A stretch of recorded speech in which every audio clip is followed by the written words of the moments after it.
কই থেকে আসছো? উকিয়া ক্যাম্প। উখিয়া ক্যাম্পে। কত নম্বর ক্যাম্পে থাকতা? 80। 80 নম্বর ক্যাম্পে? না, ক্যাম্প 8E। 8E এই ক্যাম্পে থাকতা। আচ্ছা। তো উখিয়া থেকে তুমি গৌরীপুরে কেমনে আসলা? এই মানে যোগাযোগ হয়ে এখানে আসছে। হ্যাঁ? যোগাযোগ হয়ে আসছে জোরে বলো, একটু জোরে বলো। যোগাযোগ হয়ে আসছে এখানে। কার সাথে যোগাযোগ?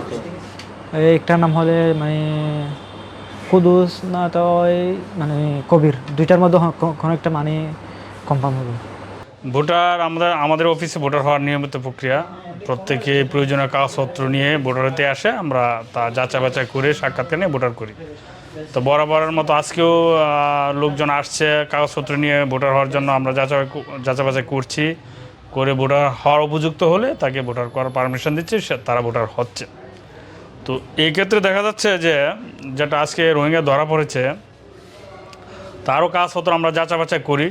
তো যাচাই আনতে প্রায় সব কাগজপত্র ঠিক ছিল তার। যেমন তার ফর্মগুলো ঠিক ছিল, এখানে চেয়ারম্যান সাহেবের সিগনেচার ছিল, তারপর তার জন্ম সনদ এটা ঠিক ছিল, তার নাগরিক সনদ এটাও ঠিক ছিল, তার মা বাবার এনআইডি সেটাও ঠিক ছিল, এবং বিদ্যুৎ বিল সেটাও ঠিক ছিল। তো তার যে শিক্ষা সনদ যেটা, সেটা একটা মাদ্রাসার। তো মাদ্রাসার শিক্ষা সনদ হওয়াতে আমরা একটু সন্দেহ করি যে মাদ্রাসা আসলে অনেক সময় ভুই মাদ্রাসা থাকে, অনেক সময় মাদ্রাসার সনদগুলা কম্পিউটার দোকানে বানিয়ে তারপরে তারা নিয়ে আসে।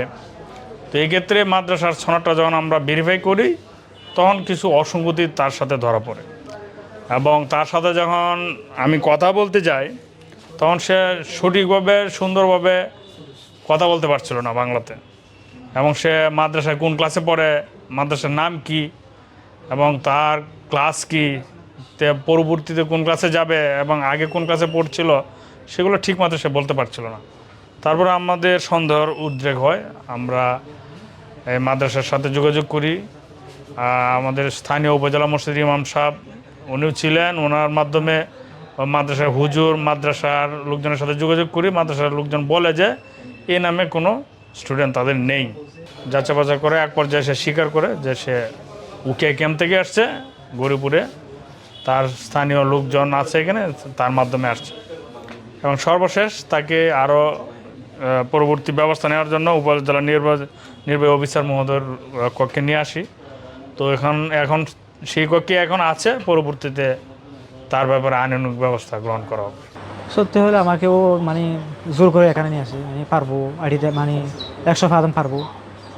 10,000 টাকা আগে নিয়েছে, তারপর বাকিটা আমার পড়ে নেব। কত টাকা? কত টাকা?